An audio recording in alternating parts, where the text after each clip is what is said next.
Good morning. আজকের দিনটা ছিল রবিবার আর এখন সকালেই 8টা মতো বাজে। ছুটির দিনগুলোতে একটু দেরিতে ঘুম থেকে উঠি, কারণ রেস্ট নেওয়ার সময় বলতে ওইটুকুই।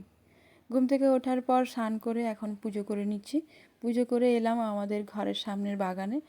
এখানে যে চাল কুমড়ো গাছগুলো লাগিয়েছিলাম তাতে খুব ভালো চাল কুমড়ো না হলেও এখন বেশ সুন্দর সুন্দর পাতা হয়েছে। এখান থেকে বেশ কিছু চাল কুমড়ো পাতা তুলে আনলাম।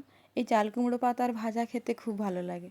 আচ্ছা, আপনাদের মধ্যে কারা কারা এই চাল কুমড়ো পাতার ভাজা খেয়েছেন কমেন্টে জানাতে কিন্তু ভুলবেন না। পাতাগুলোকে নুন হলুদ মাখিয়ে এখন রেখে দিলাম। ভাত খাওয়ার কিছুক্ষণ আগে আগে এই পাতাগুলোর ভাজা করব। সেই সঙ্গে আজকে ফুলকপি আলু দিয়ে ডিমের ঝোল হবে, সেই জন্য সমস্ত সবজিগুলোকে কেটে নিচ্ছি। আর ওদিকে ভাতটাও বসানো হয়ে গেছে, ভাতের মধ্যে ডিমও দিয়ে দিয়েছি। আর এখন ঈশা তার বাবার সঙ্গে চুল কাটতে গেছে। আজ যেহেতু রবিবার, তাই আজ চুল কাটার দোকানের প্রচণ্ড লম্বা লাইন থাকে, তাই ওদের আসতে অনেকটা দেরি হবে। ততক্ষণে আমি নিশ্চিন্তে নিরিবিলিতে আমার কাজকর্মগুলো ভালোভাবে করতে পারছি। যখন আমি একা থাকি তখন হয় গান শুনতে শুনতে কাজ করি, অথবা কোনো মোটিভেশনাল অডিও শুনতে শুনতে কাজ করি। গান শুনতে শুনতে কাজ করলে কাজ করাটাকে অতটা বোরিং লাগে না, এছাড়াও মনটাও ভালো থাকে। আর মোটিভেশনাল অডিও শুনতে শুনতে কাজ করলে কাজ করার সঙ্গে সঙ্গে আরও অনেক কিছু শেখাও হয়ে যায়। তো যাই হোক, এদিকে আমার রান্নাবান্নাও শেষ হয়ে গেছে, আর ওদিকে ঈশাও বাড়ি চলে এসেছে। এখন আমরা সবাই মিলে খাওয়া দাওয়া করবো। আর এটাই ছিল আজকের মিনি ব্লগটা কেমন লাগলো কমেন্টে জানাতে